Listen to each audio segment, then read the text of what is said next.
Hey friends, welcome to another episode of the In the Business podcast. I'm your host, Juan Alanis, and I'm excited because I have a very interesting guest who happens to be also a Houstonian, but not in Houston at the moment. His name is Eric Salinas Nebel, and he's a writer in LA.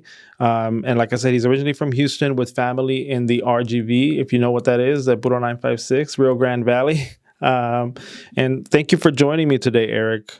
It's a pleasure to have you. Well, thank you for having me. It's a pleasure to be here. Awesome. Now, tell us a little bit about yourself, because I know I read your bio and I know a little bit about what you're doing and kind of how you have come to the point that you're at. But for those that are listening and who are just getting familiar with you, tell us a little bit about who Eric is. Yeah, sure. It's always the big question, right? So my name is Eric Salinas Nebel. I grew up on the north side of Houston. Very normal household, and fun baseball, football, track, basketball, the whole thing. My mom is from the Rio Grande Valley, and my dad is from South Louisiana. So I always say that I had a very good mix of great food in the house. We didn't grow up with barbecues; it was crawfish boils and enchiladas. And yeah, so then I went to the University of Texas. I studied abroad in Spain, and while I was there, I fell in love with film and movies and the way that it connected with people that I had a huge language barrier and cultural barrier with. And upon my return, I moved over to the radio, television, and film program at UT. Finished up there, moved out to LA for the dream, and hit reality. I worked the survival jobs. You name it. I worked at a gym. I worked in the restaurants. I've done the assistant job. I've worked my way up through commercials and unscripted, and all while every day you hit the computer. You're writing all the time. You're figuring out your voice and your place, not just within the industry, but also kind of my voice within my cultural voice, I guess I could say. How do I bring a piece of my heritage or my point of view from Texas to here? A lot to unpack there. Before we continue, though, I do want to kind of go back a little bit. Now, are you second generation? I say I'm second. Yeah, I'm second generation. Like my mom's parents, they would come back and forth, and they didn't speak any English. My grandfather happened to be born on this side of the border, back in the 19 teens.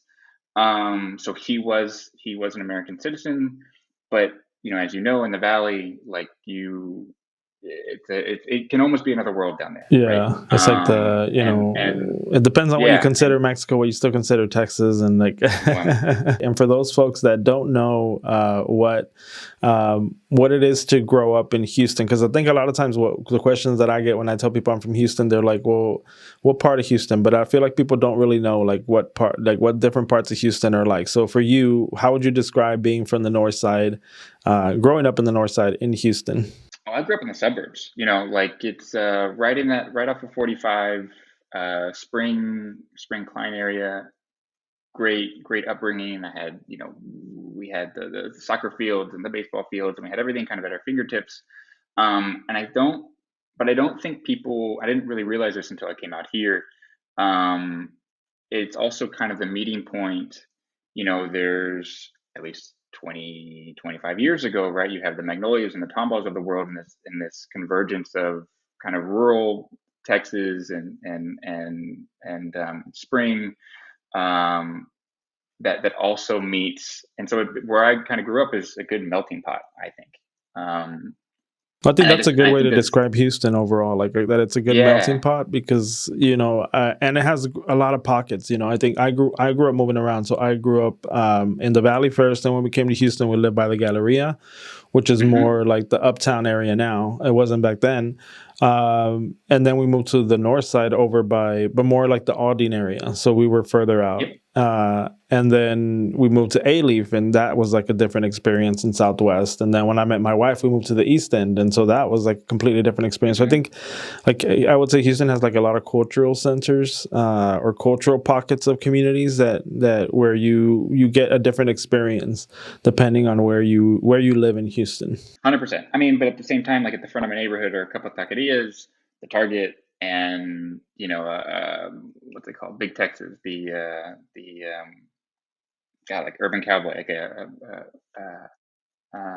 dance hall, a country dance hall. So it's like it's this weird confluence of cultures, but it's all right there, and it all seems very natural. That I think I maybe took for granted in a way, or people outside of Houston don't realize kind of just how mixed and diverse those cultures are, and how natural it feels. But that seems like an interesting backdrop for somebody that then ends up in the entertainment industry like yourself, to have kind of come from this background of not only Houston, but also like the Rio Grande Valley, which, like you said, is like this whole other environment that, unless you've been there, it's hard to kind of describe it or put it into words, because it's very different than I would say what maybe a lot of people associate with the border, or what you see in the news about the border. 100%. The Rio Grande Valley is going to be different than, of course, Big Bend. It's going to be different than El Paso. There was a show called The Bridge maybe 10 years ago that took place, in that border, and that felt different than the Rio Grande Valley. It's going to be different than Arizona, and it's absolutely going to be different than the San Diego Tijuana border, and trying to translate that into people who don't have a point of reference is difficult, and it's absolutely something I took for granted because it was something that was just so normal to me, and it's part of Texas. And once you kind of cross Refugio, or you know what I mean, like it seems things seem to kind of blend together, in a great way. But it's something don't I don't feel translates outside of say the area, or what people typically think of Texas or the border. And what I was like, not a frustration, but I think a pain point for me was always like when we would travel outside of Texas to like conferences or different events, and we would tell people, "Oh, we're from Texas," and people would kind of always assume like, "Oh, well, you can just talk to Texas Latinos the same way you talk to other Latinos," and it's like, no, not really, because I mean, there's a different mentality, a different attitude. It's just like we're from the Lone Star State, There's a lot of you're still Texas at heart. You know what I mean? There's a lot of bravado. You hit the nail on the head. Like it is. That is the to me $1,000,000 question. That is the that is my life right now. It's been the last few years actually, but in a very good way. Like, in one way, can you elaborate? Look, I operate off a thesis that the future of America runs through Texas, and the future of Texas runs through the Hispanic community. I firmly believe that in all the ways, culturally, politically, whatever it is. Um, and the stories that I gravitate toward and that I want to write, and essentially the themes in the book. But what what is essentially American, what is quintessentially American, and how is that Hispanic, right? Not a, oh, we have come this way, or we're visitors, or we are immigrants. It is no, we are part of the fabric of this country in a very strong way. And so to me, that's what I see. That's what I like. That's what I am trying to push forward. Um, Is and it I don't, challenging to get people to understand that or to accept yeah, that idea? because Because like for I me, like think a Texan, like when you say that, I'm like, oh yeah, I mean that sounds great. Like that makes sense to you. Yeah, that yeah. clicks. But Well, because you're looking at two different, I don't say stereotypes, but you're looking at two different points of reference that people have about Texas, right?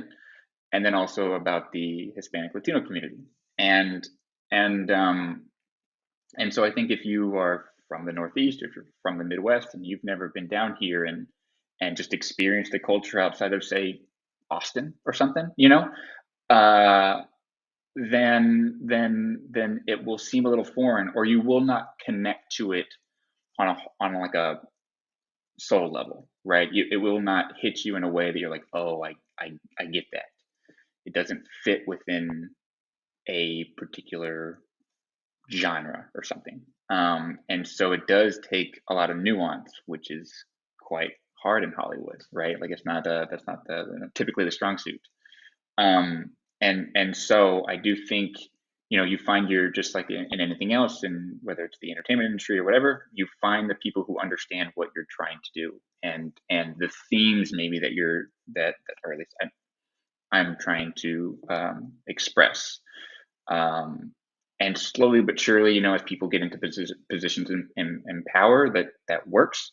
But you have to have that person who understands what you're doing, and then could then fight for that to someone else or to their boss. And I think that is where a lot of the things get the hiccup. It's an upward battle, it sounds like. But let's talk about your entry into the entertainment industry, because I know we kind of brushed into that a little bit at the beginning, but I really would like to hear a little bit more about, kind of what was it that made you decide to go into that field? And then once you decided that that's what you were doing, how did you go about it? How did you, say, this is what I'm going to do? Or how did you know what to do to get into that industry? Yeah. So there's a short film. I mean, I think initially what kind of put the idea in there is there's a short film called Multifacial from Vin Diesel. He did in like mid 90s, right? And beautiful film. Haven't seen it. I think it's on YouTube still. Um, and he's talking about like his difficulty as an actor, and how he's getting um, people don't know what to do with him. They don't know what box to put him in. And I really connected with that story. I really connected with the way that he told it. And at the time, I was a business major, and I had always done kind of artistic things in high school, and I didn't have that outlet. And I had been writing. I've been working on a journal, and then I went to study abroad in Spain for my Spanish minor. And the thing that we all connected with were movies and stories and the culture of those things. And it really just it I was somebody who was kind of lost. I didn't know what I wanted to do, and it just struck me in a way. I got the bug, right? Like, and UT has a great film program. I came back. I transferred into that. I had just enough credits to graduate.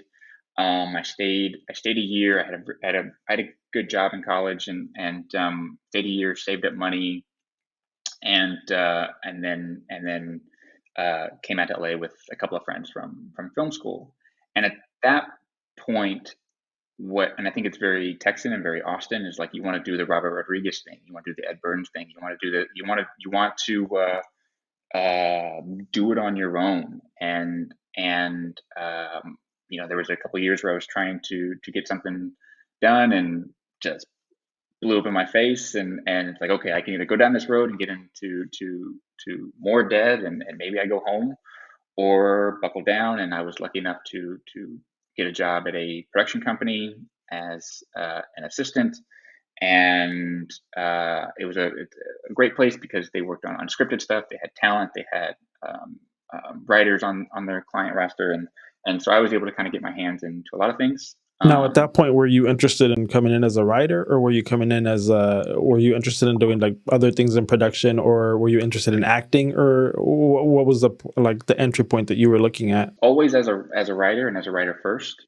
I mean, I took acting classes. There were times where we would make stuff and I would act in it, but I am not an actor, right? Is like, once you kind of understand the art form and the business, what I liked about acting was the work of the writer, right? Is like the pinpointing things about the character. You're constantly finding different ways into a scene, and you're getting into the emotionality, you're getting into psychology. All that stuff is very fascinating to me.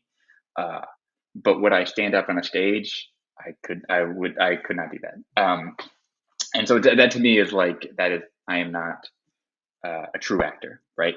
Um, and so, yeah, always writing on I think that's the thing, is like, you have your day job, you have the thing that can help pay the rent, or allow you to meet people. But at the end of the day, your samples and your writing has to be up to par, right? It has to be great. And so, um, it not only I think this is the hard part, especially with, say, Hollywood. I mean, I think this is probably the business aspect of it, right? Um, you are not only trying to become a great writer, um, but you are trying to figure out what your voice is, right? And what I mean by that is, why would somebody come to you to hire you, right? What specifically do you offer to the marketplace, to the business, that they can't get anywhere else? Or if a piece of intellectual property comes across their desk, why would your name come up? And I had a very hard time with that, right? Trying to figure out what I have to offer on a cultural level, not just in the Hispanic and Latino space, but why someone would come, why someone would come to me, right? And it really is Now, was that because these of you felt like a little bit like maybe of imposter syndrome, or was that totally. because or of another reason? Yeah, I mean, it's there. There's always the imposter syndrome on both of those levels, right? Like, I'm not going to be Hispanic enough, perhaps. I'm not the one to tell certain stories, and I completely agree to that. Um, and respect that. And also, like, are you good enough as a writer, right? Like that's always going to be there. And what I think, like the analogy, right? Like, we had an issue with an appliance, right? And you can't just call um, someone a maintenance man, right? You can't just call a writer to go do the thing. You have to call this specific brand and for this specific issue. And so it's like, that's what happens. What if I'm hanging up a shingle? What does that shingle mean? And what can I do for someone? And I think that is what has taken me years to do. And at the same time, like, I stand on the people that come before, right? So it's like executives are rising that have a similar point of view, and then and managers and agents and those kinds and those people are rising through the ranks that have different points of views, and that's how the representation kind of changes across the landscape. But it's slow, right? And it takes many uh, uh, people and different mechanisms of the industry. Does that make sense? Yeah, absolutely. Now, what was your first big, like, what that you would say, like, your first big break or your first big gig that you got that you were like, okay, I'm headed in the right direction? Because I feel like sometimes we may be uncertain when we're like, you know what, I'm struggling. I'm not getting the jobs that I want. I'm not at the point that I want to be. Sometimes we can doubt ourselves and say, you know what, maybe this isn't for me. But then you get that opportunity that it just feels like, oh, you know what, this is like confirmation that I'm headed in the right direction. Was there a gig like that for you that you can think about? I feel like I'm at that point right now. Oh, And I'm going to say nice. that Okay. in that, like, I have struggled around, but I'm nobody. I'll be the first one to say, like, it is my name is not on any billboards or anything. I had a manager and was going out with projects before the pandemic, and then during the pandemic, it's like everybody is cutting rosters, and we went our separate ways. And where I have fit now is I have essentially a mentor of mine, and we've been working together for the last. Who's from the Rio Grande Valley, and we've been working together for the last almost 3 years now. And all of those projects are within Texas, the RGV, and they are a mythology that I know and recognize. Right? They are dynamics within the story that I can then give, and I feel comfortable. And so we are currently taking out a project that we developed together, um, and that's really exciting. Oh, and I'll preface that real quick, because I think this is part of the business, right? Like, there is no this trajectory, as I think in say starting a business, right? Like, it's always this and then back and then back, and then you go forward. And so it's like there was a lot of I was a part of this project that was moving forward and going really well, and the strike happened. And so all of a sudden you think you're there. And to answer your question, you're like, I'm in the right spot. I'm about to get that big break, and to tell a story that I came out here to tell, kind of thing. Not mine, but the essence of. right? Like these are the kinds of characters I wanted to see on screen. These are the types of stories I wanted to feel and be a part of. Um, and that was about to happen, and then the strike happened, and here we go for 6 months, and it feels like almost it feels like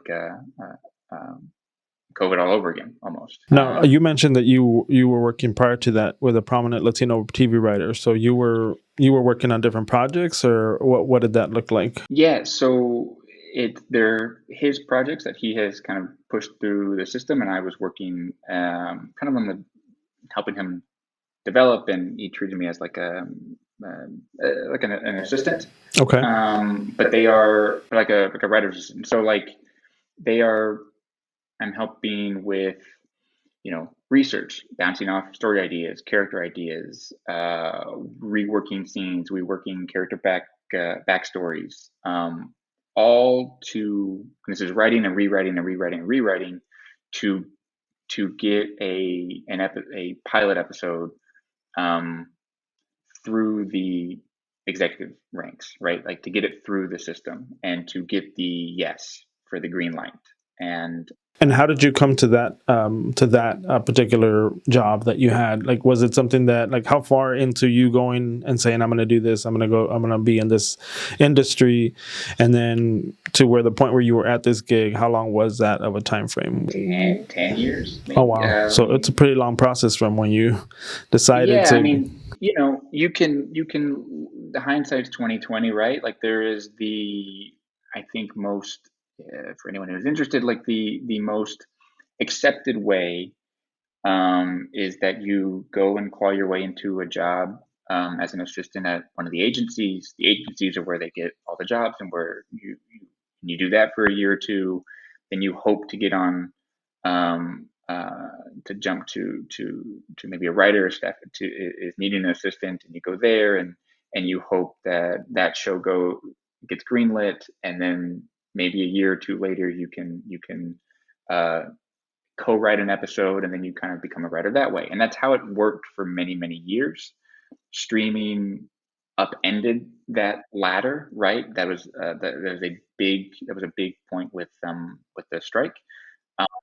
Is that the normal um, the normal ladder of how people would progress in their career is kind of had kind of stopped, because you wouldn't have the time to work on a show that would go 5 or 6 seasons, right?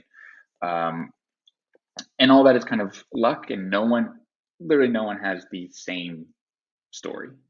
And I think where this comes in with my mentor is um, he's from the RGV. Our mothers knew each other. He was doing a panel, and I went up, introduced myself, and he has been since then, was always very gracious, and offering to would accept uh, coffee, and to talk about just what's going on, and catch up. And we would do that every 6 months.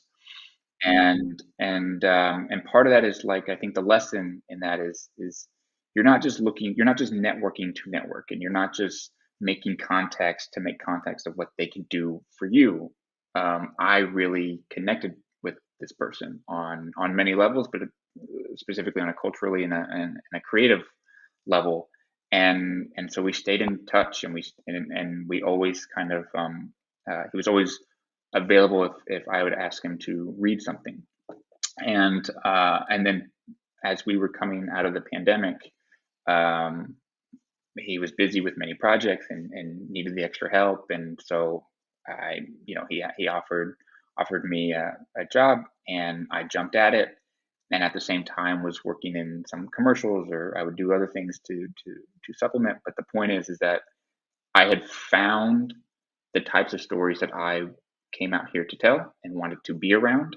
And so I did everything in my power to stay there, and to be um, someone who was useful, right? Someone who was ready to help, and really kind of giving myself up to that part of the process. So you share so many valuable nuggets within that response, and I feel like my reason for asking those questions is I know that from a diversity perspective, I know that a lot of times people are thinking about, maybe it'd be interesting to go into that field, or they have kids who are interested in going in that field. But if unless you know somebody within the industry, it's not every day that you get to kind of hear what that process is like and how it works. And I like that you're being honest and saying like, hey, it's not everybody's path is not the same, but it does take time. It takes effort, but it also it's a lot about the relationships and how you kind of present yourself, and how you seek to build those relationships within the community, within the people that can potentially help you or give you a leg up, etc. So I think it's really valuable information to share on that topic, and especially how you personally got into the space and how you are where you are today. Absolutely. Yeah, I think out of all of that is being authentic, right? Like you are going to gravitate, and people are going to gravitate toward you through authenticity. And I think everyone can always sniff out the person who's just kind of trying to work the system and play the game. That can get you a certain level for sure. I am not good at it, and I think overall, although it might take longer, or there might be a few more bumps and bruises, I do think uh, the doing it in your whatever your way is authentically um, is the way to go. I think that's the only way to. I think that's the only way to do it. Great. Now let's talk about the book Hispanic in the Box: Inside the Power of Latin-Americana. That's Yeah, tell me about the title and tell me about the book. yeah. So, uh, Hispanic in the Box is a cultural memoir that mixes family history and family stories within a historical context, all to kind of unpack, the colonialism and imperialism and the good food and the chisme and everything that kind of fits in that little innocuous census box. And that's what I wanted to to to do. There's so many things that can kind of fit in there, and it might feel like a Pandora's box, but to me, it's a gift, right? And it's unpacking what those gifts are and what those tools are. Um, and again, kind of going to what I said earlier, there are elements of Americana, there are elements of America and of the U.S. that are inherently Hispanic, is inherently Latino, and that I wanted to explore those. Now, why Americana instead of why did you choose that Americana at the end? Yeah, because it's so quintessential, right? It's such a to me, it's such a word that evokes, the white picket fence, or it evokes the base. It's baseball. It's the hamburger. It's these things, um, or it's the suburbs where I grew up, right? Like it's this thing that what it is, right? And it's hard to kind of put your fingers on. It's also a thing, in my opinion, that is changing, right? What is someone's idea of Americana? What is someone's idea of the American dream, right? I think those two things are intrinsically linked. Um, and I wanted to examine it, kind of poke holes at it, and also kind of see is what do both of those things look like um, in the future, right? What can we learn from the past as far as um, uh, what is considered Americana, right? So an example I give in the book is jazz. To me, is quintessential Americana, right? Jazz is a result of uh, colonialism, right? And the post-slavery America, right? So you have the blues musicians coming in from the Mississippi Delta that then mix with um, the Creole class in New Orleans, who were European classically trained musicians, and at the same time, you had this push from the South to destroy any kind of Black power structures culturally and politically, and they created this red light district called Storyville in New Orleans, and in Storyville you had this mixing of these different cultures because uh, and you got jazz, right? So that to me is these systems that created this art form that was beautiful and a life force, and that to me, jazz is Americana, and where that translates to me in the Hispanic community is number one would be cowboys, right? The vaqueros. It's the Western. It's when you think of a cowboy, you think of John Wayne or Gary Cooper, but that's not what a cowboy is, Especially you not in know. the valley.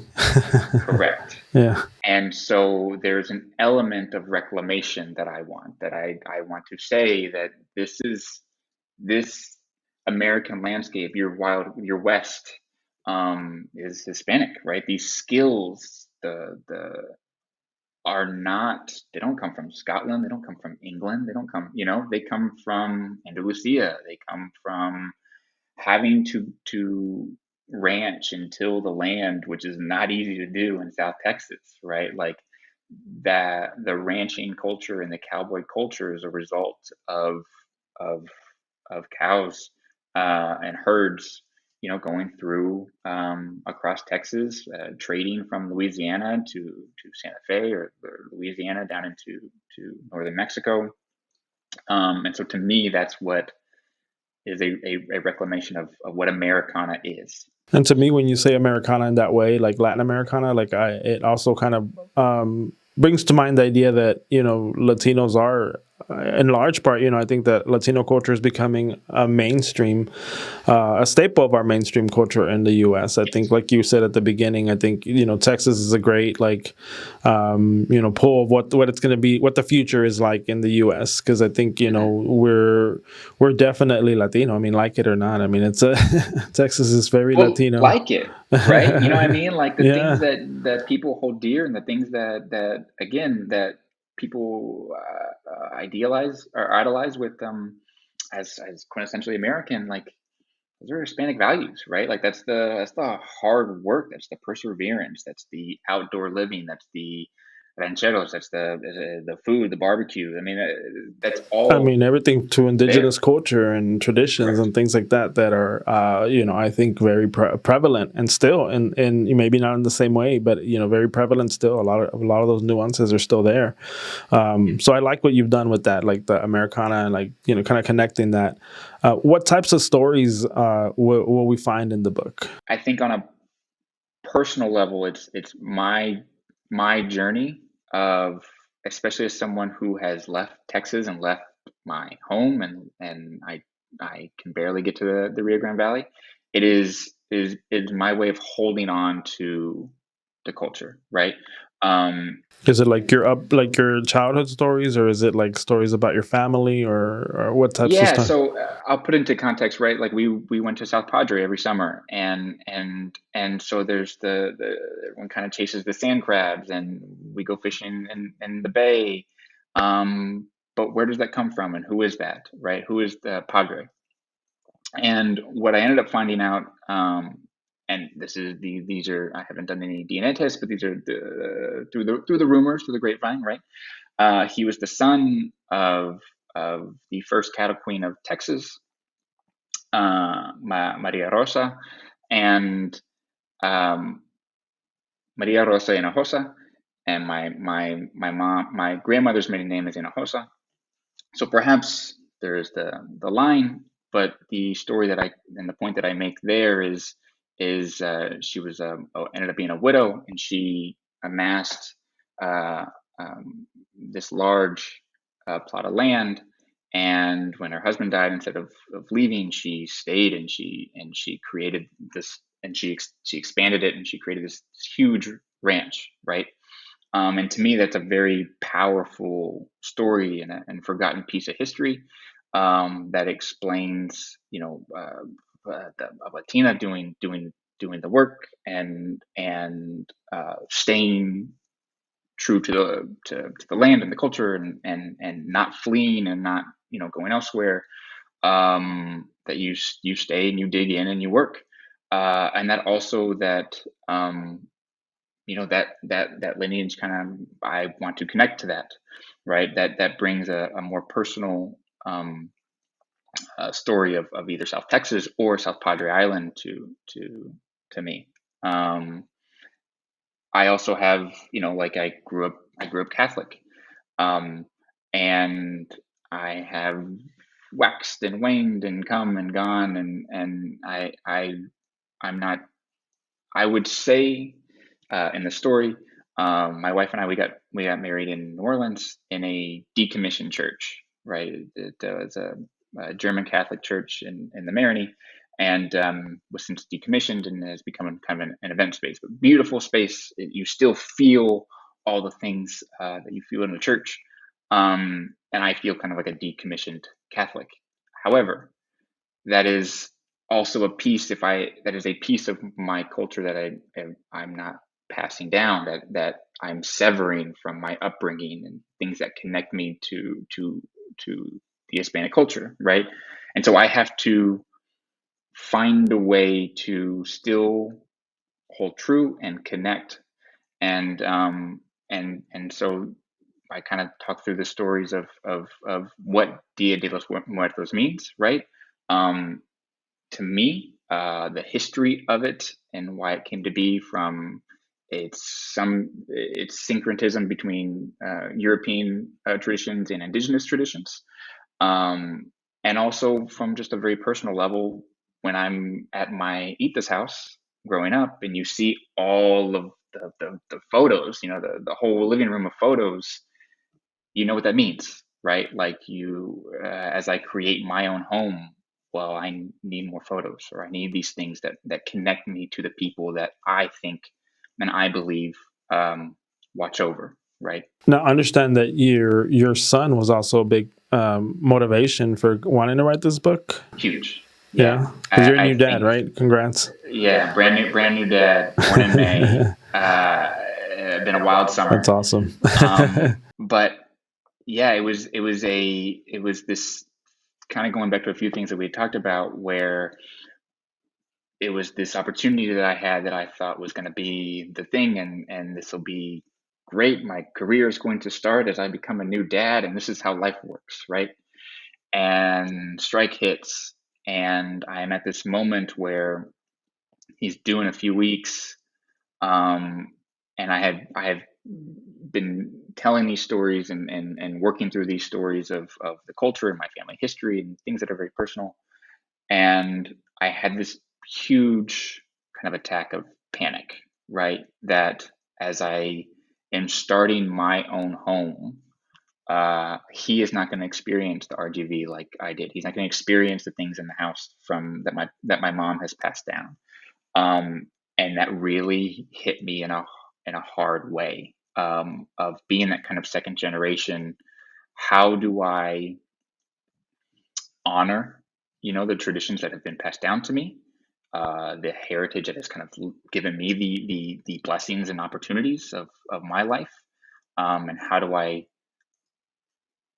pass those on to him in a very authentic way. And so I had to kind of work through those things, right? I had to, like, I am an American, but I'm Hispanic, right? Like, the values of that culture and the stories from the tias and the tios affect who I am, and so I want him to have that. And that was the impetus. I mean, the real, like, it was like I've never written anything so fast.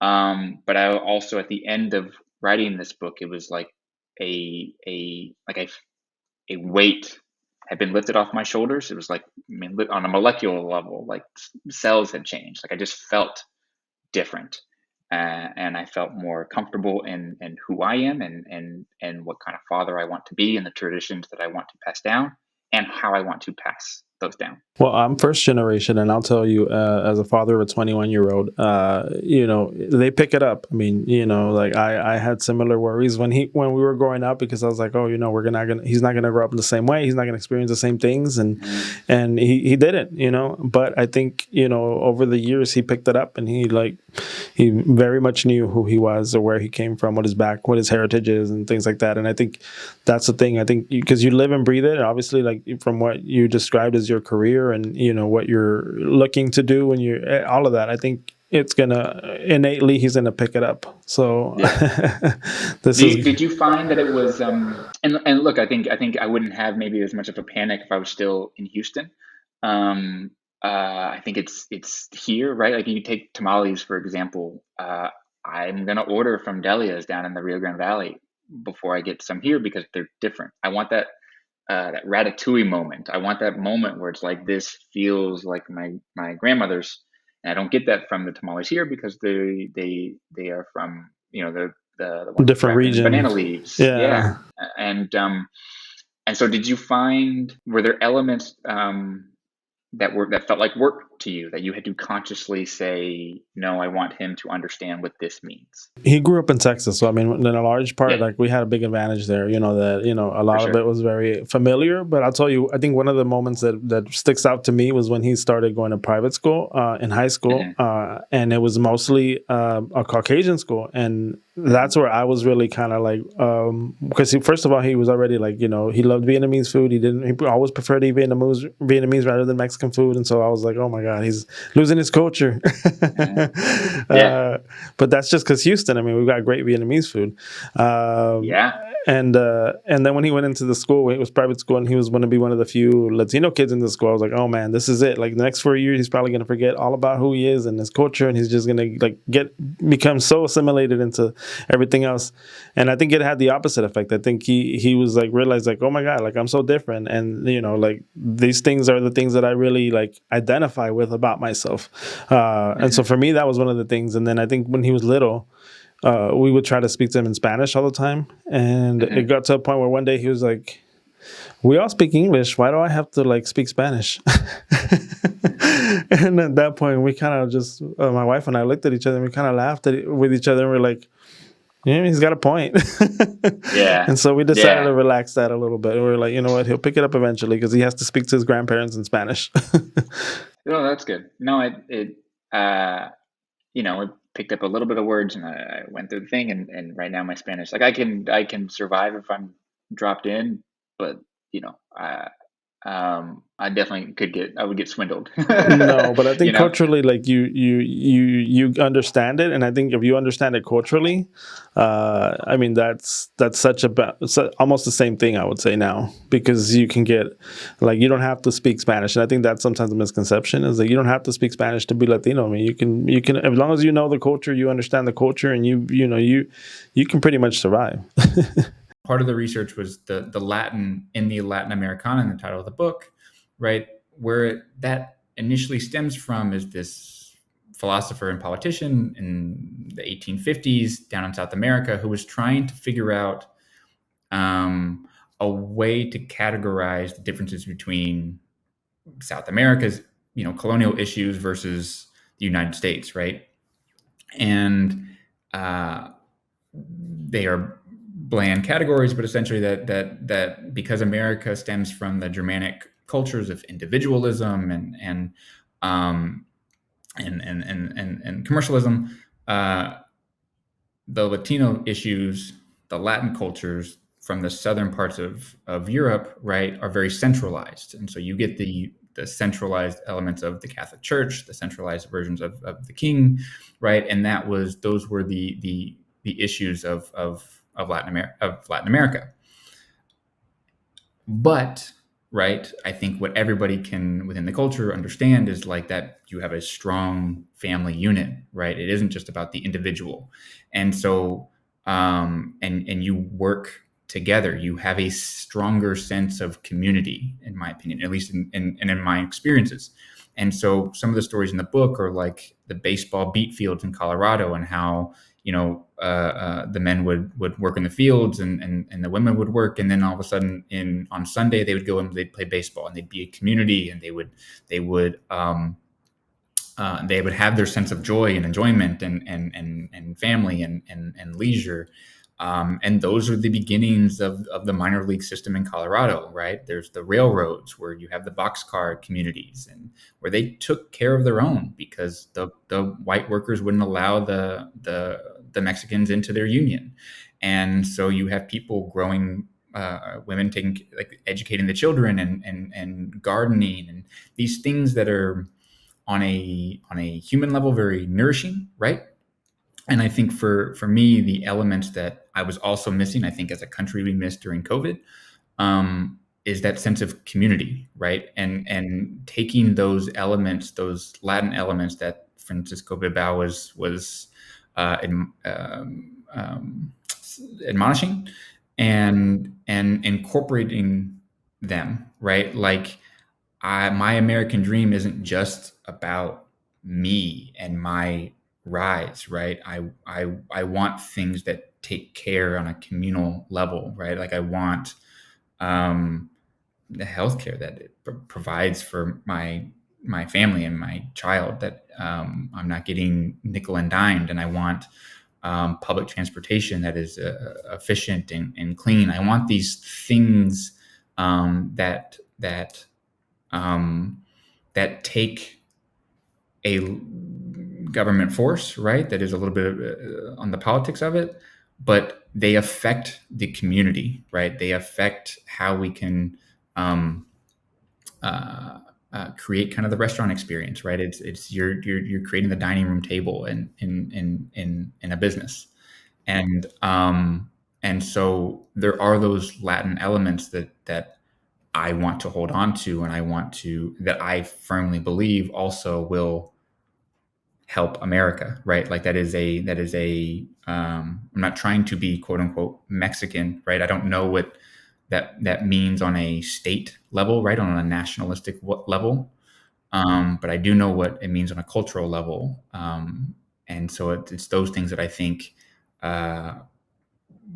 can not just be helpful, I think can reinvigorate the American dream in a very good way. No, and I agree with you 100%, because from a marketing world where I live most of the time is those are like what we call passion points: the family, the culture, and the what was the other one? There was three of them, but yeah, family, culture, and The community. the community. Those three Yeah. are passion points that when you talk about Latinos, like they're very unifying, whether it's Latinos from South America, from Central America, from Mexico, from the US, Texas, wherever. Like those are values that are upheld, for the most part, I would say across the board for the culture, or for the community. So I think I agree. that they definitely are very unifying. When you think about the diversity and how broad our community is, it helps to kind of think about those passion points that then you can kind of tie down to and say, okay, we may not, everybody may not connect to the specific visual that we're showing, but people will understand the message or the meaning behind it.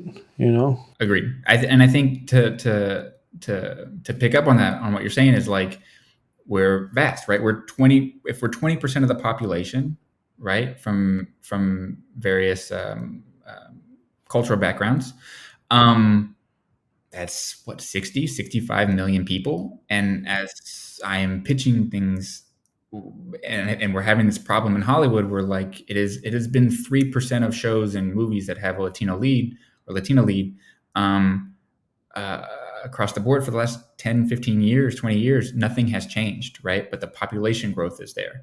And it is not just speaking on behalf of what makes between the Cuban and Puerto Rican and Mexican, Chilean, whichever country, but it is the values. And so I think, yeah, there are differences in geography. There are differences in colorism, 100%. But what transcends all of that are the values. And I think it is focusing on those values that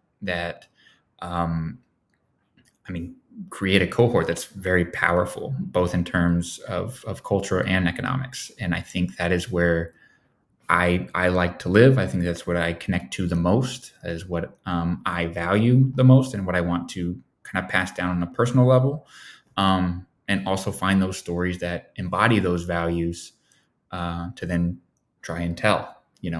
No, very fascinating stories, it sounds like, within the book. So I'm excited to continue reading and to get through the entirety of it. What do you make of like sort of the generational aspects in terms of, like now you've got like from an entertainment industry, you've got, maybe some younger actors that are coming through, but then also even in the music industry, you've got people like Caliuchis or, Peso Pluma, people like that are really a different generation, and they're kind of melding the culture in a different way.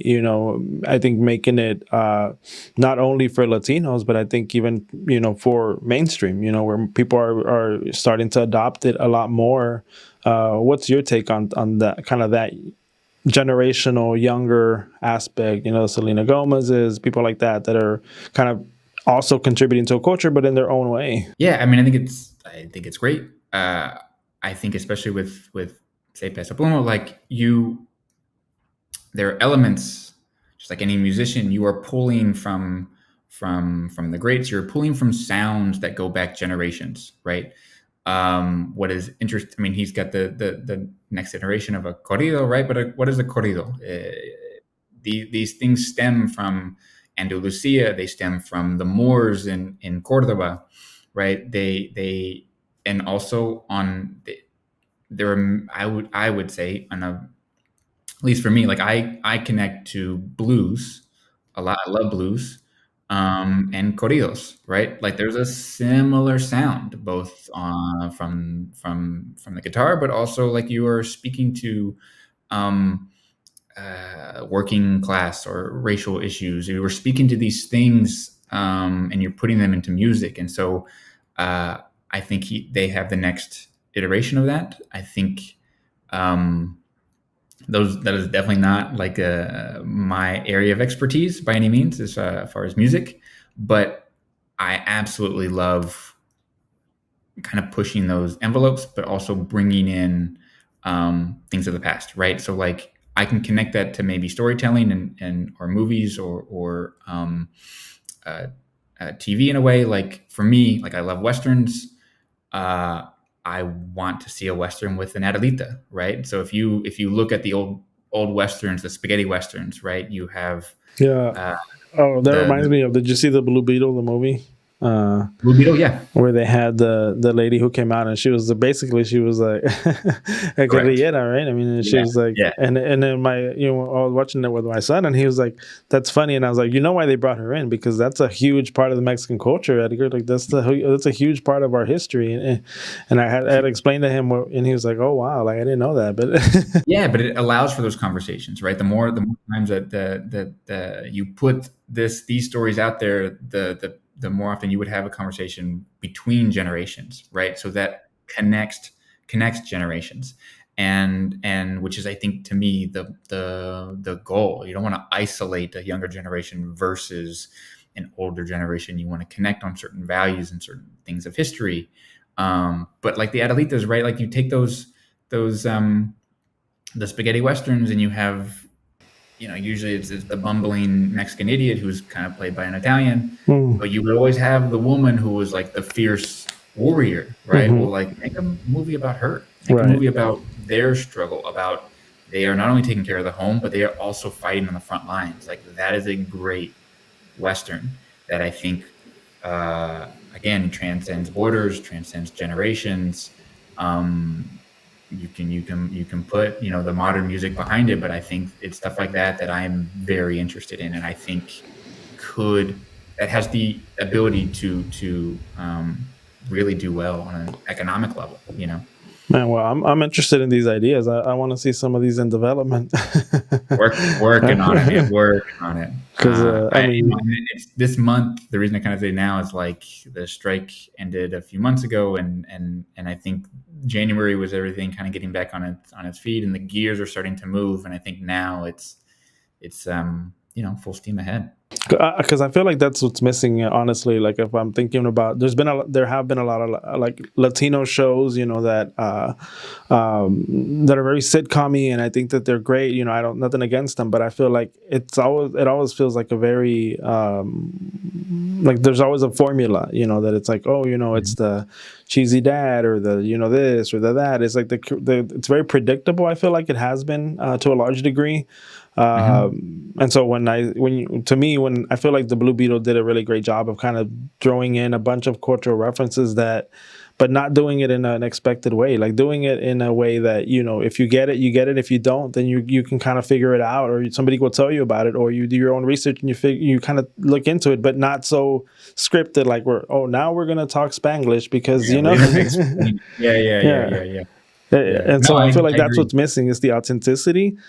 Doing that, but doing it in a way that doesn't feel forced or doesn't feel like, it's just being thrown in because it has to be thrown in. It kind of goes into where I have found my comfort zone as a storyteller, and also what I feel is kind of my shingle, right? Like it is what is something that's American that people see outside their door, experience in their everyday lives, and what is Hispanic about it, right? And so, yeah, you look at baseball. Baseball is 30%, 35% Latino, right? Various countries, also here. But football has amassed a following, but baseball is the quintessential pastoral American sport. And on the like little league and the on the younger level, right? What's Hispanic children are the ones who are filling the ranks of baseball, right? So to me, it's the Hispanic community that's going to save baseball in the future, right? Like, And then going deeper into that, I would say like there's something to be said for the off the beaten path stories that a lot of times people can relate to, because I feel like it's one thing to talk about a story, to have like like the George Lopez show that had like a lot of, it was like a lot of family values, and it was funny and it was like sarcastic and this and that, but it never was like, there was never any trauma. There was never any really like deep things that a lot of people in real life go through. So I think there's a lot of value in also kind of showcasing those like off the beaten path stories that are, maybe, it's the baseball player that's getting to that's, part of that team, or that's, but it's kind of looking into maybe there's multi-generational trauma. Maybe there's like other things happening within the household that are real life things that, often I feel like that makes the character much more three-dimensional than just like a character that's, there and they're happy all the time, or they, their problems are like, oh, I didn't get the shift I wanted at work. yeah, I mean, and that's what people are dealing with. That's what the 65 million people are dealing with. And so for me, it is not what the story identity is not what the story is about. It is the lens from which we see it. And I think from there you get your nuances. It is about something else, but we are going to zig and zag, and we're gonna talk about the trauma. We're gonna see the joy, right? Like it's what the Americana is, right? There is trauma in jazz. There is trauma in cowboys, right? Because it wasn't just they were all Spanish. They were indigenous people that became cowboys, and that has those own stories of trauma.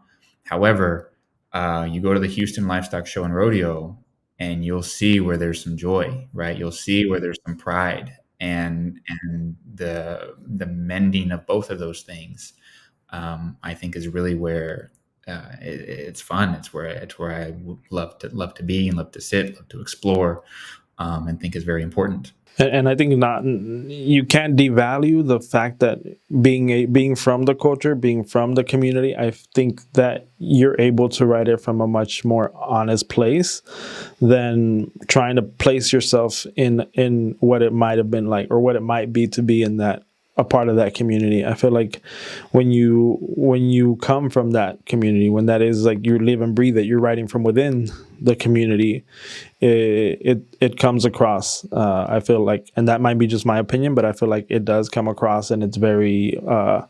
It comes across as much more honest, I would say. Correct, and that's the audience will gravitate toward that, right? Like, and I have, speaking for me, I have to know what I am comfortable at doing and where I need to step aside and say that's not my story to tell, right? Like, I'm not going to tell the immigrant story, and I'm not going to tell the inner city story. Those are not my stories to tell. And so that goes back to like the 10 years that it has taken to figure out where I feel comfortable. But some of those times it's better to step away, and some of those times it's worth exploring because that influences points of views. It creates empathy, right? But at the end of the day, you have to know kind of what your lane is, right? And that's important. Man, I feel like you got something in the works here. I feel like there's something coming, There is, you man. know, something big that's going to be coming from you. So I'm excited to just have this conversation because I feel like you like from the vibe I'm getting. I mean, you definitely understand it, and you definitely are headed in a direction where you're very aware and being very intentional about what you're doing. So I'm excited to see what you have coming down the pipe. So definitely keep us informed. Let me know, and when you have a project to promote, I mean, the doors are always open here for you to come back and talk about it because I'm Thank you excited very to see much. what you kind of have in the works. Well, thanks, Juan. No, I really appreciate it, and could talk for days, and yeah, as soon as something happens, I'll be sending you the WhatsApp. No, but tell everybody again what the name of the book is, where they can find it, how they can support, and all of those great things. Book is called Hispanic in the Box: Inside the Power of Latin-Americana, and it's available on Amazon. Awesome. All right. Anything else that you want to add? I know I've kept you here, and I can keep you here longer, but I know I got to be respectful of your time too. Well, yeah. I think for me, it is there is power in holding on and being proud of the culture that you come from, right? And even though I am assimilated as an American, my values and where I find my strength is within the Hispanic community and within that heritage and what has been passed down to me. And it is I have always loved it, but and it's not that I ever took it for granted, but as I am building my own home and starting my own family, I find myself really pulling and being grateful for the lessons that have been passed down to me. Absolutely. Very well said. Well, again, thank you so much for being a part of this conversation. I really appreciate the conversation. I enjoy talking about these subjects very much. That's Eric Salinas Nebel with Hispanic in the Box: Inside the Power of Latin-Americana is his book. So definitely go and purchase it now. Do you do the social media thing? Do you have personal social accounts, or you're not? I have an Instagram. Yeah, social media, man, it's tough. What's your handle? It's tough on the mind. It is Eric.Nebel.